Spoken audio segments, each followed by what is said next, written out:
So a lot of people want to turn streaming on Twitch into a full-time career, and I mean, like, why wouldn't you? It's literally one of the coolest platforms on the internet.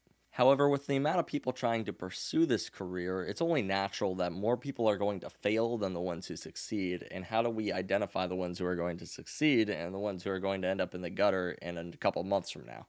Now, the truth is, nobody knows for sure. However, there are some signs that you might not have what it takes, and we're going to go over some of those signs today, so that if any of you are experiencing these things, you can knock it off and go back to being a winner. Now, there are a lot of videos like this one, but I actually have some things to say today that I don't think I've heard anywhere else on Twitch. So make sure to stick around for this, and I also want to provide a quick disclaimer before this video because there's not actually a definition for making it on Twitch. Making it on Twitch is wherever you are at if you are content with where you're at. If you are content and you're happy, you made it. Congratulations. This video, however, is for the people looking to grow their stream to a larger audience, which if you clicked on it, that's probably you. But anyway, you're looking to make it on Twitch. What sorts of things are we looking out for? My name is King and I'm currently on a mission. Most people think that growth on Twitch is all luck. Those people don't know what they're talking about. You see, there are a lot of channels on the internet that provide you tips on how to grow online, but rarely do you get to see somebody start from the bottom utilizing these tips and watch their channel grow. That's what I'm here to do today. I'm here to prove that it's not luck, and if I can do it, then you can do it too. Sign number one that you won't make it on Twitch. You're motivated by money.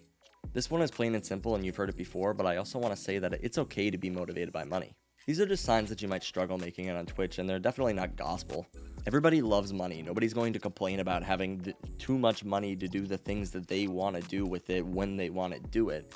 But the problem that you're going to run into here is if you're motivated by money, you're probably going to get pretty unmotivated when you're not making it, which will be a majority of the time when you're first starting out on Twitch. It takes time to grow on Twitch, and you have no idea how many people I see who are so focused on their sub count. Your sub count does not matter. And I'm going to say it one more time for the people in the back because your sub count does not matter. The amount of people subscribed to your stream does not matter. The frequency of that you get paychecks from Twitch does not matter. Even if you're partnered, probably after you're partnered, your number one priority should be growing your stream, not looking at your sub count and just trying to make money from it. I don't think people understand what is currently happening to Twitch. Ever since it was bought out by Amazon, Twitch's viewer count has quadrupled in size.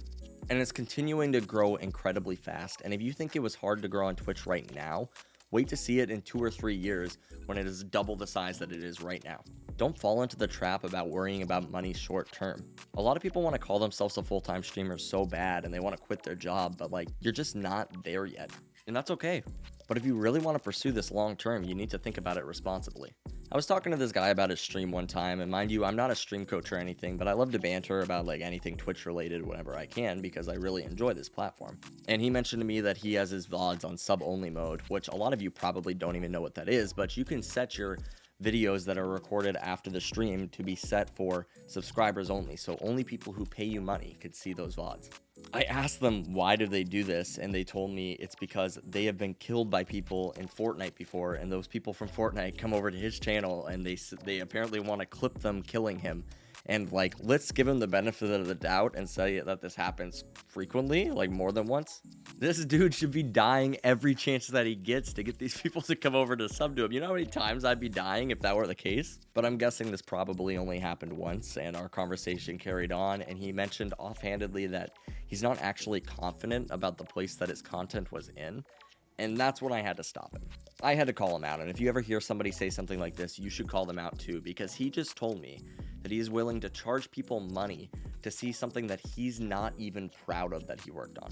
He didn't like his own content, and he had the audacity to charge other people to see it. And that right there is a big problem in mentality. I get it. You probably have a friend that you just saw get gifted 20 subs or something, and you're wondering, why aren't I getting those subs? But if you're patient and you spend time worrying about growing your channel and working on your content rather than worrying about all about the money will come with it. Sign number 2 that you won't make it on Twitch. You just don't know how to use Google. And I'm just putting search engine optimization off to the side right here because that's a very important part of worrying about YouTube and stuff like that. But this second tip comes from me being relatively knowledgeable about most things Twitch related. And I learned most of these things by just Googling it. One really cool group that I've been able to help out in is actually the Alpha Gaming channel that a lot of you probably know. I help out on the Discord server as somebody in the Get Help channel. I basically just offer assistance on anything that somebody might be having issues with on their stream. Maybe it's OBS, maybe it's just networking, maybe it's literally anything.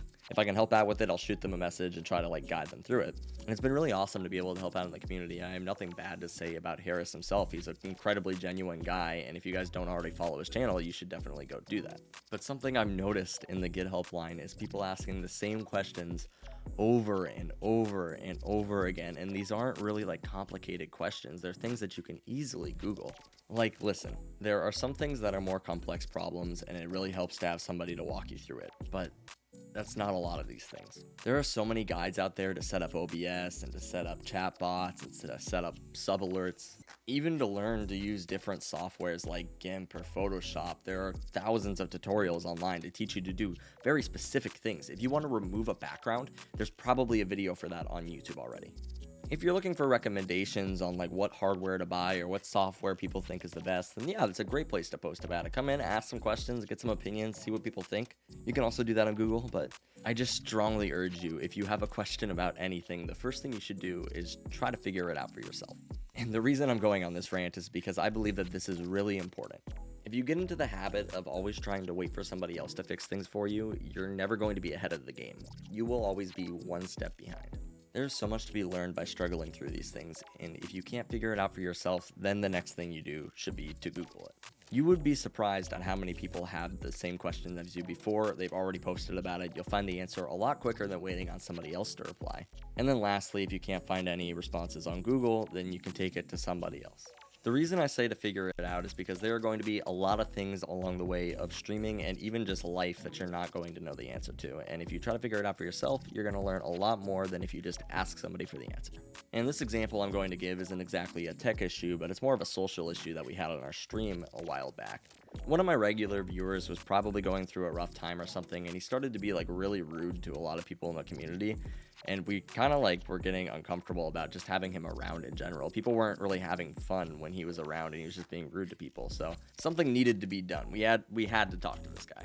We didn't want to just ban him because he was a pretty solid part of the community, and I think that people would have felt pretty bad if we like just started banning off people who had been around for a while, you know? So we figured the best course of action was probably to talk to him first, and then like after we talk to him, if he still continues to do it, then we could probably get rid of him. But that's like an uncomfortable conversation to try to have with somebody. That's not really a conversation that anyone like looks forward to. And luckily I have some awesome moderators on my channel, and one of them actually offered to talk to him for me.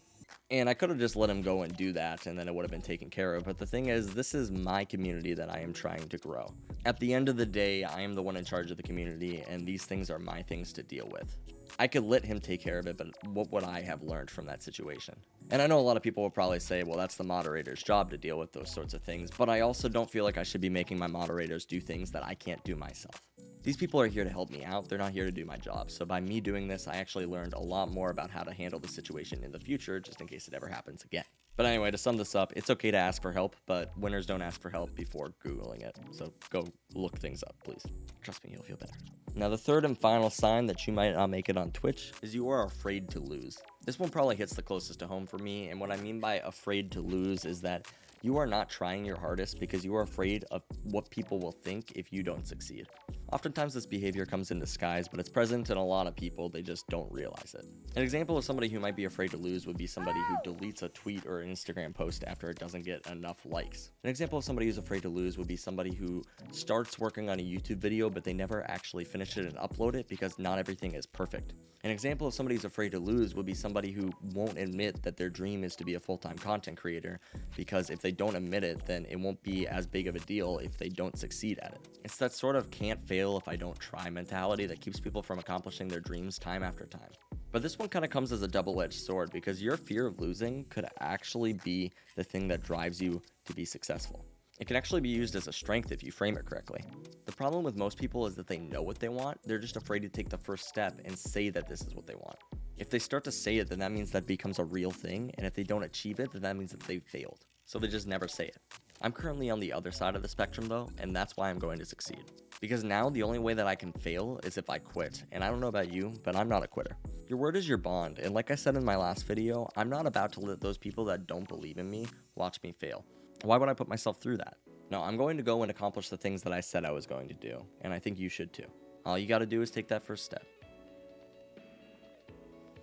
you you just start out with like a big freaking T. That's what I did. Just one big T for the, and then I wrote the like massive, and then like I got to the end and I was like, I don't have enough room for anything, and it's like I didn't even learn my lesson because when I went through it again, I did the exact same thing, and I was like, God damn it, John Mulaney is so woke.